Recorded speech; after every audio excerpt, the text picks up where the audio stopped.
예수께서 다시 회당에 들어가시니 한쪽 손 마른 사람이 거기 있는지라. 사람들이 예수를 고발하려 하여 안식일에 그 사람을 고치시는가 주시하고 있거늘.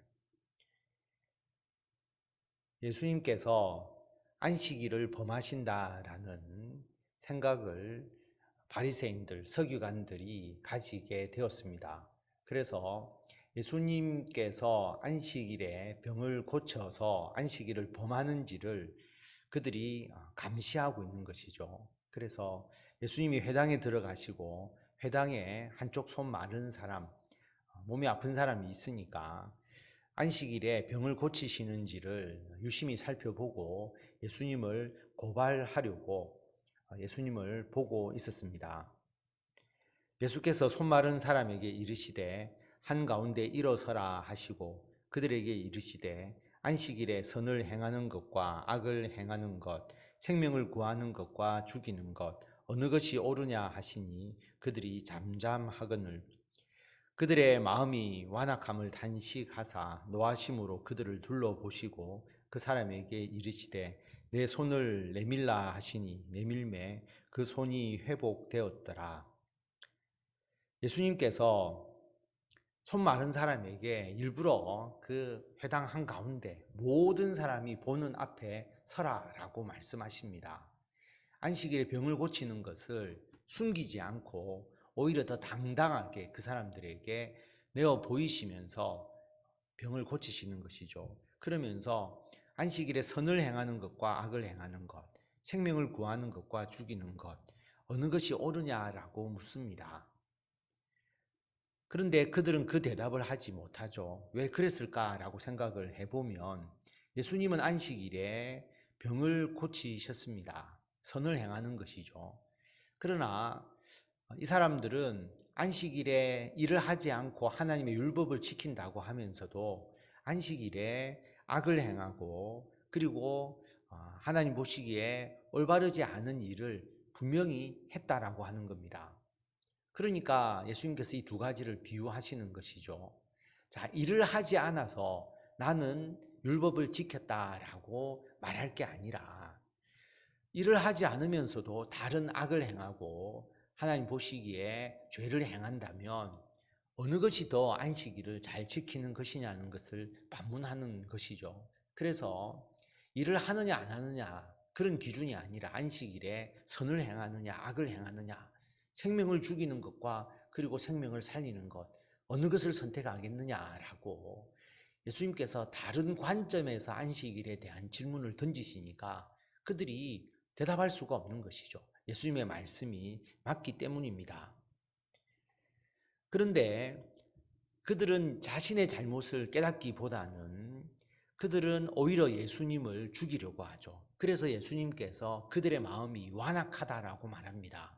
마음이 완악하면 하나님의 말씀을 듣고 심령이 변화되어서 자신이 잘못되었음을 회개하고 예수님의 말씀대로 돌아오는 것이 아니라 오히려 자기에 대한 죄를 지적한 사람에게 오히려 반감을 가지고 그를 해하려고 하는 마음을 가지게 되거든요.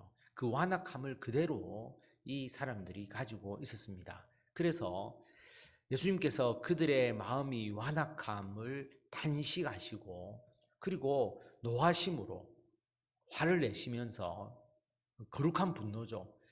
오히려 그 사람을 앞으로 불러내어서 그리고 가장 가운데 세우시고 너의 손을 내밀라라고 말씀하시면서 그 병을 고쳐주시는 겁니다.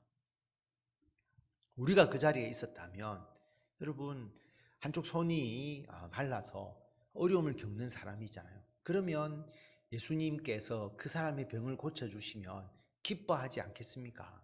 그리고 예수님의 기적을 보면서 구원자로서 메시아로서 예수님의 능력에 대해서 정말 인정하고 주님을 따르겠죠. 그런데 바리새인들 서기관들은 그렇지 않았다라고 하는 겁니다. 마음이 완악했다는 거죠. 그래서 바리새인들이 나가서 곧 헤롯 왕과 함께 어떻게 하여 예수를 죽일까 의논하니라. 이때부터 예수님을 죽이려고 의논하게 됩니다. 7절에 보면 예수께서 제자들과 함께 바다로 물러가시니 갈릴리에서 큰 무리가 따르며 유대와 예루살렘과 이두메와 요단강 건너편과 또 두로와 시돈 근처에서 많은 무리가 그가 하신 큰 일을 듣고 나아오는지라. 예수님께서 바닷가로 가셨다라고 하는 것, 결국 많은 사람들이 모여들고 또 그 사람들에게 하나님의 말씀을 가르치고 이렇게 하기 위해서 한적한 곳으로 옮기셨음을 알 수가 있습니다. 그런데 이미 예수님의 소문이 각지에 퍼져서 많은 사람들이 예수님을 보기 위해서 그의 말씀을 듣기 위해서 나아옵니다. 예수께서 무리가 애워서 미는 것을 피하기 위하여 작은 배를 대기하도록 제자들에게 명하셨으니 이는 많은 사람을 고치셨으므로 병으로 고생하는 자들이 예수를 만지고자 하여 몰려왔음이더라. 충분히 이해가 되지 않겠습니까? 당연히 이렇게 되겠죠. 우리들의 상황을 봐서도 지금 이 시대에 예수님과 같은 분이 계시다면 사람들이 몰려들 거고 어떻게 하든 한번 몸에 손이라도 대어 볼까 그런 마음에서 사람들이 몰려 들어올 겁니다. 그래서 예수님께서 작은 배를 대기해서 그 작은 배를 타고 갈릴리 호수에서 그들에게 말씀을 전하시는, 그러면 바람의 방향도 맞아서 많은 사람들에게 예수님의 말씀이 더 잘 들리게 되는 그것을 우리가 볼 수가 있죠. 11절에 보면 더러운 귀신들도 어느 때든지 예수를 보면 그 앞에 엎드려 부르짖어 이르되 당신은 하나님의 아들이니이다 하니 예수께서 자기를 나타내지 말라고 많이 경고하시니라. 더러운 귀신들도 예수님을 알아보죠. 예수님이 하나님의 아들임을 알아보는 것은 사람보다 귀신이 더 빨리 알아와 보았죠. 그래서 자기를 멸하러 오신 줄을 알고 두려워하는 모습을 우리가 앞에서 보았습니다. 더러운 귀신들이 예수님 앞에 굴복하는 모습. 그러나 예수님께서 자기를 나타내지 말라고 많이 경고하셨다라고 하는 것. 예수님은 어느 때에 하나님의 아들이시고 이 땅에서 십자가의 죽음을 통해서 우리를 구원하실 것임을 알려주시는 것이고 지금은 아직 그때가 아니다라고 하는 거죠. 처음에는 예수님은 자신의 존재를 일부러 드러내려고 하지 아니하십니다. 13절에 보면 또 산에 오르사 자기가 원하는 자들을 부르시니 나온지라 이에 12를 세우셨으니 이는 자기와 함께 있게 하시고 또 보내사 전도도 하며 귀신을 내쫓는 권능도 가지게 하려 하심이러라. 예수님이 원하시는 자를 부르셨다라고 하는 겁니다. 그리고 그 중에서 12명의 제자를 세우셨습니다. 왜 제자를 세우셨는지가 잘 정리되어 있죠. 예수님과 함께 있게 하기 위해서, 그래서 예수님의 모든 것을 같이 보고 느낄 수 있도록 하기 위해서입니다. 우리들도 마찬가지죠. 예수님이 우리를 제자로 삼으신 이유가 뭐겠습니까? 예수님의 모든 것을 우리가 알게 하기 위해서. 그래서 우리는 직접 예수님과 함께 있지는 않지만 예수님의 말씀을 통해서 예수님께서 하신 말씀을 우리가 이해하고 그리고 예수님께서 하신 삶을 우리가 따라서 행하면서 예수님의 삶을 우리들의 몸에 체득하고 또 성령을 통해서 주님께서 우리와 늘 심령으로 함께 하시니까 우리는 예수님의 제자인 겁니다. 예수님과 함께 있는 자, 우리들이죠. 그래서 그 함께한 예수 그리스도를 세상에 증거하는 겁니다.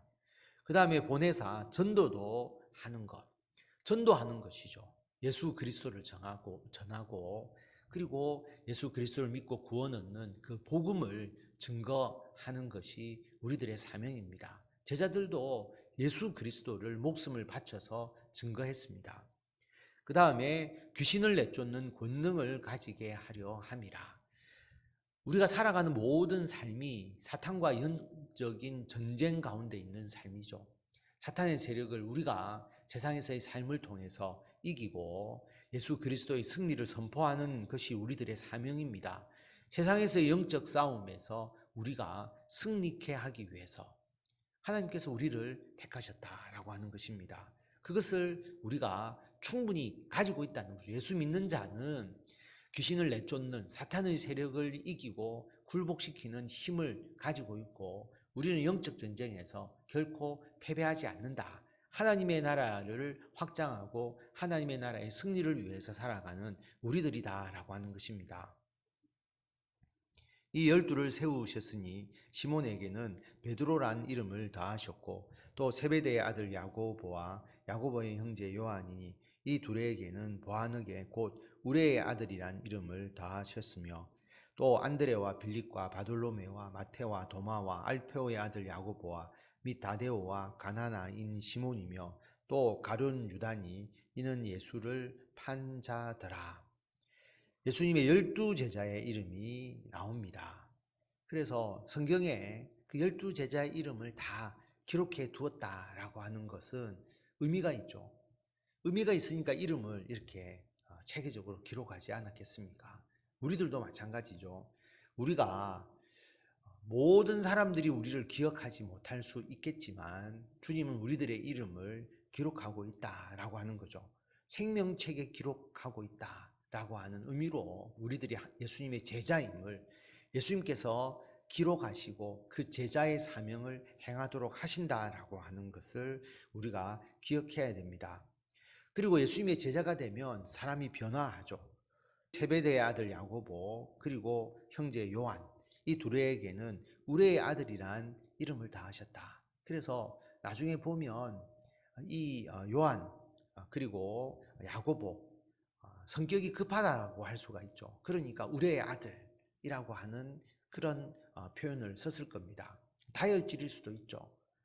그런데 나중에 이 사도 요한은 사랑의 사도로서 변화하게 됩니다. 하나님은 사랑이시다라고 고백하게 됩니다. 그리고 가룟 유다 이는 예수를 판 자더라. 여러분 거룩한 12제자의 이름에 예수를 판 자다라고 기록되는 것 너무나 가슴 아픈 일이 아니겠습니까? 우리가 예수님의 제자로 이름이 기록되었는데 우리들에게는 어떤 평가가 있을까? 여러분 아무 토가 없이 그냥 이름만 나열해도 잘한 것이죠. 그런데 우리들이 주님 앞에서 잘못된 행위를 해서 그 내용이 기록되지 않도록 하는 것이 필요하다라는 마음을 가지게 됩니다. 가룟 유다니 이는 예수를 판 자다. 예수님의 제자인데 예수님을 판 자라고 기록되었어야 되겠습니까? 그래서 오늘 우리들에게 주시는 이 말씀, 우리가 전도를 하고 그리고 사탄의 권세를 이기는 그런 제자로서의 삶을 우리가 행하고 예수님과 늘 함께 하면서 주님께서 주신 은총을 세상 가운데 나타내시는 성도 여러분들이 다 되시기를 바랍니다.